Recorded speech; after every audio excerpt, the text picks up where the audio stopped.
कोई नीट छात्रा के साथ ऐसा करे और वहाँ का एसएचओ या जो भी प्रभारी हो उनके द्वारा ये खुलासा किया जाए कि कोई घटना हुई ही नहीं है। सम्राट चौधरी के पास पूरी चाबी नहीं है। माननीय मुख्यमंत्री जी के पास गृह विभाग की पूरी चाबी है। जो कोई नट बोल्ट खोलने का जो चाबी होता है हर साइज होता है, लेकिन एक सलाई रीच जो होता है ना, उसका पेज ढीला करिए बड़ा होगा, पेज टाइट करिए शॉर्ट होगा। तो माननीय मुख्यमंत्री जी जो है ना वो सलाई रीच है।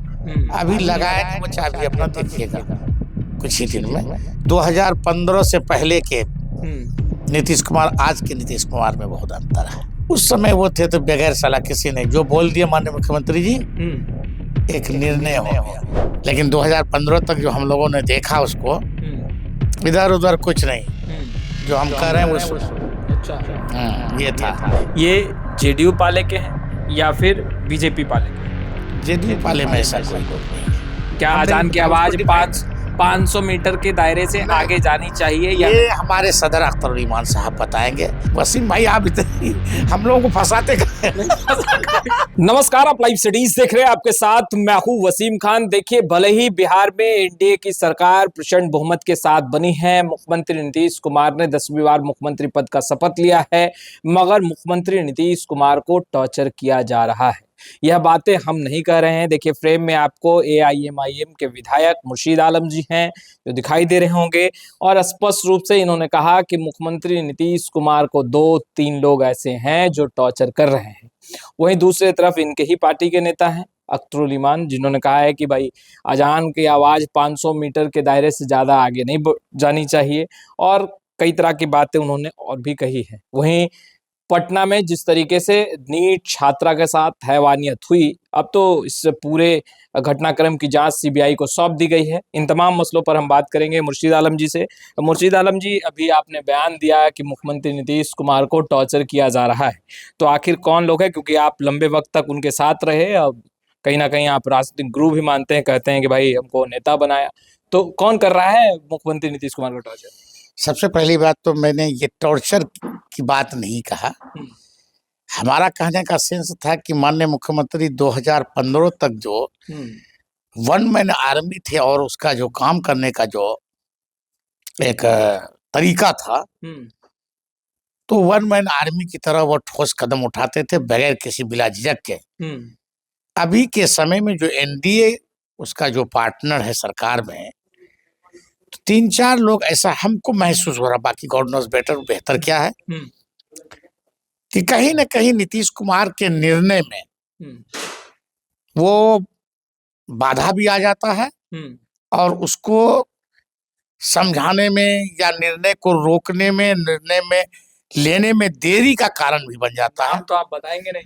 नाम इसलिए नहीं बताएंगे कि ऐसे 3-4 लोग हैं जो माननीय मुख्यमंत्री जी को हमेशा कहीं न कहीं उसके काम में हैंड टैन में वो थोड़ा सा इधर उधर हम लोगों को महसूस होता है।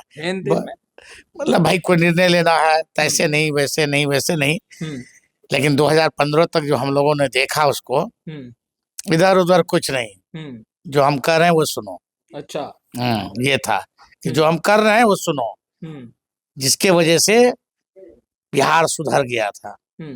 नहीं जी, ये 2-3 लोग जिनका आप जिक्र कर रहे हैं, नाम आपने कहा कि नाम नहीं ले सकते हैं, ये जेडीयू पाले के हैं या फिर बीजेपी पाले के? जेडीयू पाले में ऐसा कोई लोग नहीं है।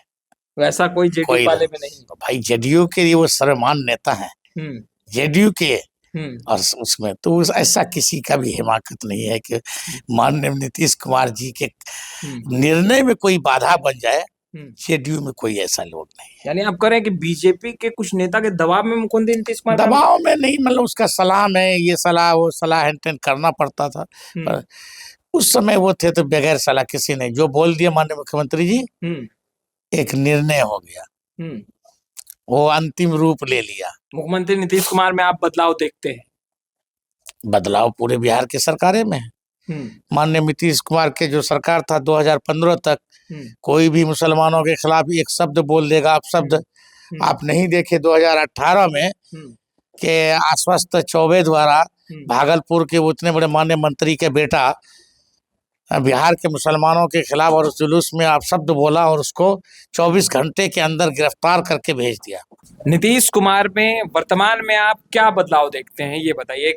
देखिए, उम्र को लेकर भी तेजस्वी यादव चुनाव के वक्त बहुत सवाल उठा रहे थे कि उम्र हो गया है, रिटायर हो गए हैं।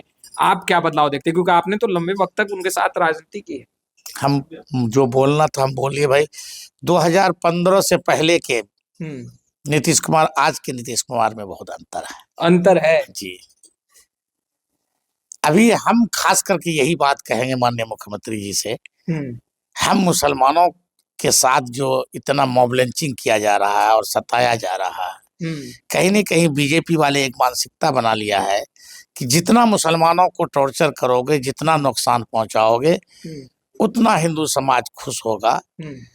इस बात को कहीं न कहीं माननीय नीतीश कुमार अमल में नहीं लाए। तो अभी आप कोस रहे हैं। अभी कुछ देर पहले आप तारीफ के पुल बांध रहे थे। आपने कहा दिलीप जायसवाल को देखिए, रविवार के दिन भी काम करते हैं। एक बार फोन किया, कहा आ जाइए। तो भाई, आप कोसी सीमांचल के क्षेत्र से आते हैं और वहां जब आप किसी भी योजना को लेकर या अपने काम को लेकर, जनता की जो आवाज बने हैं, आप उसको लेकर अगर आप दिलीप जायसवाल को फोन कर रहे हैं, मंत्री हैं वो, और वो आपका काम कर रहे हैं, तो सोच तो रही है, आप ये जानिए, रुकावट तो नहीं आ रहा है। माननीय दिलीप जायसवाल जी अभी पथ निर्माण मंत्री है। और एक बात आपको ये भी बता दें कि मेरे वोट से वो एमएलसी बने हैं। मैं मुखिया था, मैंने उसको वोट दिया। अच्छा। मेरी वाइफ मुखिया थी, मैंने उसको वोट दिया। तो मेरे वोट से बने हैं। और जहां मेरा घर है सीमांचल में, उसका भी घर है। मैं इस बात के लिए बोला उसको कि संडे के दिन भी मुझे देखा गया कि वो ऑफिस में बैठे हैं, मेरे साथ फोटो भी है उसका। तो काम तो कर रहे हैं ना, काम कर रहे हैं, सभी के लिए कर रहे हैं भाई। एक बात जानिए, मेरा कोई घोर विपक्ष भी हो, अगर वो बेहतर काम करेगा तो हम बोलेंगे वो काम करने वाला व्यक्ति है। हाँ, उसी तरह मैंने दिलीप जायसवाल को देखा है कि वो काम किए संडे के दिन भी। और आज भी मैं उससे मिल के आया हूँ। मुझे 2 रोड का चौड़ीकरण करना था, वो पथ निर्माण विभाग का है। एक रोड तो संगठन के लिए भेज दिए, दूसरे रोड को फिर चिन्हित किए हैं। तो जो मेरे लिए काम कर रहे हैं, मेरा काम कर रहा है, तो वो भाई अगर उनका कहीं ना कहीं तारीफ अगर हम बोलते हैं तो मेरा काम किया, तो हमारा तो फर्ज बनता है कि क्या हम बोले मेरा काम किया और हम उल्टा गाली दे। नहीं, मेरा एक्स्ट्रा सलाम होगा उसके लिए, एक्स्ट्रा होगा, सलाम होगा। अच्छा, आपके पार्टी के प्रदेश अध्यक्ष जो हैं अख्तरुल इमान, उन्होंने कहा कि जो अजान की आवाज है वो 500 मीटर के दायरे से आगे नहीं जानी चाहिए। और दूसरी तरफ यह भी कह रहे हैं कि मुसलमानों को खान पीन और रहन सहन में बदलाव लाना चाहिए। सबसे पहली बात कि हमारे सीएलपी लीडर जो एमआईएम के जो अख्तरुल ईमान साहब है, सबसे पहली बात कि भाई बहुत चीज उससे सीखने की जरूरत है। वो आदमी वाकई लीडरशिप जो उनके अंदर है और जो लीडर है वो मुसलमानों में उनके बिहार में कोई मुकाबला शानी नहीं है अभी। नहीं, उन्होंने जो बयान दिया वो, पहले एक बात सुन लीजिए, आप एक बात जान लीजिए कि हमारे यहाँ जो वक्फ का यहाँ पर एहतजाज एक गांधी मैदान में हुआ था, मैंने देखा था हमारे यहाँ के बहुत एक बड़े आला पाया के वली हैं, आलिम हैं, उनकी आवाज जो था उनको पुकारने का, बिहार के मुसलमानों की आवाज, तब वो बोले थे कि किशनगंज यानी अमोर के विधायक अख्तरुल ईमान साहब। नहीं, ठीक है, सब ठीक है, वो जितनी बातें आप कर रहे हैं वो सब ठीक है। तो अभी उन्होंने जो बयान दिया है, हालांकि अभी तो उनकी सुरक्षा भी बढ़ाई गई और उसके बाद फिर 2-3 दिनों के बाद उन्होंने इस तरह का बयान दिया। आप इस बयान से इत्तेफाक रखते हैं, समर्थन करते हैं उस बयान का? या सबसे पहली बात है कि वो जो बयान दिए हैं कहीं न कहीं शरीयत की रोशनी में, और कई जो हम लोग के बड़े बड़े आलिम थे, जैसे तारिक साहब का दिखा रहे थे और इस सब का दिखा, उनके इससे हवाला देके किया है। लोग उसका गलत अर्थ निकाल रहे हैं, उसका गलत अर्थ निकाल रहे हैं, और जिस माहौल में वो बोले हैं उसको समझ नहीं पाया। चलिए, तो आप सही अर्थ बताइए कि क्या अजान की आवाज 500 मीटर के दायरे से नहीं। आगे जानी चाहिए या ये नहीं? हमारे सदर अख्तर ईमान साहब बताएंगे बेहतर, क्योंकि वो दिन की नहीं, रोशनी। मुसलमान होने के नाते ही बताइए ना आप हम ये नहीं पार्टी स्तर पे मत जाइए नहीं, गलत सही हम नहीं बताएंगे। नहीं, देखिए, हर किसी का अपनी वो जो भी व्यक्तिगत बोले राय शरीयत होती की रोशनी में बोले हैं, बस एक ही बात, शरीयत की रोशनी में है। आप बोले समर्थन करते हैं? हैं। आप समर्थन करते सबसे पहली बात कि वो जो डिफाइन किया अभी कुछ आज मैं सुन रहा था, मैं पूरा सुन नहीं सका है, हैं? तो भाई कहीं ना कहीं वो कहीं का हवाला दे करके तब वो बोले हैं, तो इसलिए होता है बहुत लोगों को, हम लोग जैसे सेंटिमेंटल हो जाते हैं ना, अख्तरुल ईमान जी सेंटिमेंट नहीं वो नहीं हुए लोग जो विरोधी हैं, वो एक सेंटिमेंटल इन्वायरमेंट पैदा करना चाहता है अख्तरुल ईमान के खिलाफ, कि वो गलत बोल दिया, देखिए आजान का विरोध कर रहा, ये कर रहा, वो कर रहा, उसका मकसद वो नहीं, नहीं। तो आप भी तो सही नहीं बता रहे, आप समर्थन करते पहले हैं हाँ या हमारी ना? बात सुनिए भाई, आजान का तो समर्थन हम करते ही हैं। 500 मीटर के दायरे के आगे 500 जाने मीटर आप और नापने तो नहीं जाएंगे, नाप तो रहे हैं नहीं नहीं नाप नहीं रहे हम, आपके नहीं आजान का समर्थन कर रहे हैं। बाकी इससे बेहतर, हम लोगों से बेहतर आजान के बारे में हमारे सर अख्तर ईमान साहब बताएंगे, और हम लोगों से बेहतर जानकार भी है इस मामले में। हम भाई उसके लीडरशिप में काम कर रहे हैं, बेहतर वो बताएंगे, आप जाइएगा वो बयान कर दे। वसीम भाई आप इतने हम लोगों को फंसाते अच्छा चलिए आप बात कर लेते हैं, लॉ एंड ऑर्डर पे आते हैं। मुर्शीद आलम जी, बिहार में वर्तमान में अभी गृह विभाग जो है वो सम्राट चौधरी के जिम्मे है, और जिस तरीके से राजधानी पटना में नीट की छात्रा के साथ हैवानियत हुई, अब ये पूरी जांच प्रक्रिया जो है वो सीबीआई को सौंप दिया गया है। मगर पूरे घटनाक्रम को आप कैसे देखते हैं, पहले ये बताइए। सबसे पहली बात तो पूरे बिहार वासियों के लिए ये शर्मनाक दिन था और शर्मनाक वारदात कि कोई नीट छात्रा के साथ ऐसा करे, और वहाँ का एसएचओ या जो भी प्रभारी हो उनके द्वारा ये खुलासा किया जाए कि कोई घटना हुई ही नहीं है, ये तो बहुत ही गलत है। और इस कड़ी में माननीय मुख्यमंत्री नीतीश कुमार जी सीबीआई को जांच सौंपा है। कहीं न कहीं उनके मन में भी ये बात रही होगी कि हमारे बिहार का जो भी जांच एजेंसी है, चाहे वो पुलिस का हो या एसआईटी का हो, सही नहीं कर पाएगा। और लोग कहीं न कहीं अगर सही भी कर देगा तो लोग कहीं न कहीं प्रश्न चिन्ह लगाएगा, ऐसा नहीं हुआ। इसलिए वो सीबीआई से कराना चाहते हैं। और मैं जो कहता हूँ कि जो पुलिस बल का जो सतर्कता होना चाहिए वो नहीं है।